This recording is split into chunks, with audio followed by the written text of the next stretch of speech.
क्या आपने कभी सोचा है, दुनिया के कुछ पढ़े लिखे लोग और इंजीनियर्स और डॉक्टर्स कई बार पैसे के मामले में फेल हो जाते हैं, जबकि एक मामूली सा सफाई कर्मचारी करोड़ों की संपत्ति छोड़कर मरता है। असल में अमीर बनना इस बात पर निर्भर नहीं करता है कि आप कितने स्मार्ट हो या आपको मैथ कितना अच्छा आता है। ये इस बात पर निर्भर करता है कि आप बिहेव कैसे करते हो। पैसा कमाना एक हार्ड स्किल नहीं बल्कि एक सॉफ्ट स्किल है, जिसे लेखक मॉर्गन हसल कहते हैं द साइकोलॉजी ऑफ मनी। आज के वीडियो में हम जानेंगे वो 5 सबसे बड़े सबक जो आपकी दौलत और देखने का नजरिया हमेशा के लिए बदल देंगे। तो चलिए शुरू करते हैं।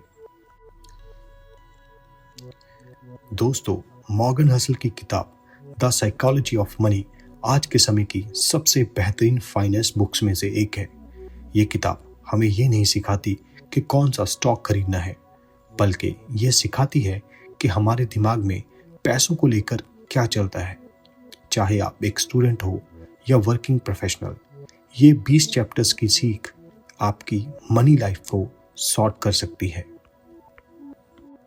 इस बुक का लेसन नंबर 1 है दोस्तों, नो वंस क्रेजी, यानी कि हर इंसान का नजरिया अलग है। हम सब अपनी लाइफ के अनुभवों के आधार पर पैसे खर्च करते हैं। 1970 में पैदा हुए इंसान के लिए स्टॉक मार्केट का मतलब कुछ और है और 1990 में पैदा हुए इंसान के लिए कुछ और। जैसे कि किताब में बताया गया है कि जो लोग गरीबी में पले बड़े हैं, उनके लिए 1000 की वैल्यू उस इंसान से बहुत अलग है जिसने हमेशा अमीरी देखी है। इसका एक्शनेबल स्टेप है, जब कोई दूसरा इंसान पैसे को लेकर ऐसा फैसला ले जो आपको गलत लगे, तो समझ जाइए कि वो पागल नहीं है, बस उसकी लाइफ की कंडीशनिंग आपसे अलग रही है। दूसरों को जज करना बंद करो और अपनी रिस्क कैपेसिटी को पहचानो। लेसन नंबर 2 है दोस्तों, लक एंड रिस्क, यानी कि किस्मत और जोखिम। सफलता में सिर्फ मेहनत नहीं, लक का भी हाथ होता है, और असफलता में सिर्फ गलती ही नहीं, रिस्क का भी हाथ होता है। जैसे कि बिल गेट्स दुनिया के उस इकलौते स्कूल में गए थे जहां उस वक्त कंप्यूटर था। ये उनकी मेहनत नहीं थी, पर साथ में एक लक फैक्टर भी था। इसका एक्शनेबल स्टेप है दोस्तों, ना तो किसी की सफलता से बहुत ज़्यादा इम्प्रेस हो और ना ही अपनी असफलता पर बहुत दुखी, बस प्रोसेस पर ध्यान दो। लेसन नंबर 3 है दोस्तों, नेवर इनफ, यानी कि कभी खत्म ना होने वाली भूख। सबसे मुश्किल काम है गोल पोस्ट्स को हिलने से रोकना। जब हमारी इनकम बढ़ती है तो हमारी ज़रूरतें भी बढ़ जाती हैं और हम कभी भी खुश नहीं हो पाते। जैसे कि लेखक रजत गुप्ता और बर्नी मॉडॉफ का उदाहरण देते हैं, जिन्होंने और ज़्यादा के चक्कर में वो सब खो दिया जो उनके पास पहले से ही था, यानी कि इज्जत और आज़ादी। इसका एक्शनेबल स्टेप है दोस्तों, अपने लिए एक इनफ यानी कि प्राप्त का लेवल तय करें। याद रखें, सोशल कंपैरिजन ही आपकी बर्बादी की जड़ है। लेसन नंबर 4 है दोस्तों, कन्फाउंडिंग कंपाउंडिंग, यानी कि कंपाउंडिंग का जादू।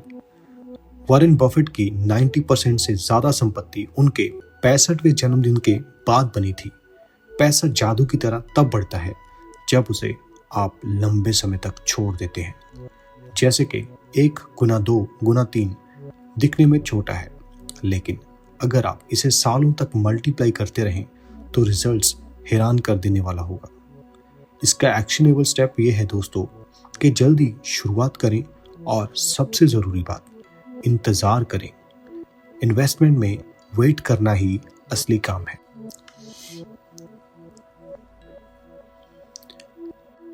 लेसन नंबर 5 है दोस्तों, getting wealthy versus staying wealthy. अमीर बनना आसान हो सकता है, लेकिन अमीर बने रहना मुश्किल है। अमीर बनने के लिए रिस्क लेना पड़ता है, लेकिन अमीर बने रहने के लिए ह्यूमिलिटी और डर की ज़रूरत होती है। डर वो कि ये पैसा जा भी सकता है।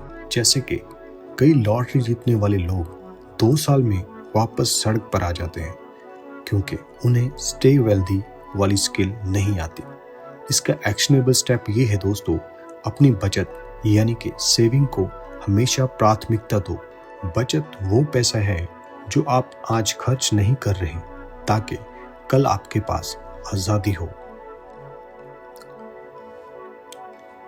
इस बुक से हमें ये सीख मिलती है दोस्तों कि पैसे के साथ अपना रिश्ता इस बात पर तय नहीं होता है कि आप कितने समझदार हो, बल्कि इस बात पर तय होता है कि आप अपने लालच और डर को कैसे कंट्रोल करते हो।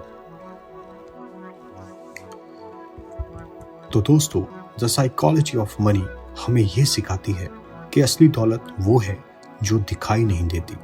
वो आज़ादी है जो आपको सुबह उठकर ये कहने का मौका दे कि आज मैं जो चाहूँ वो कर सकता हूँ।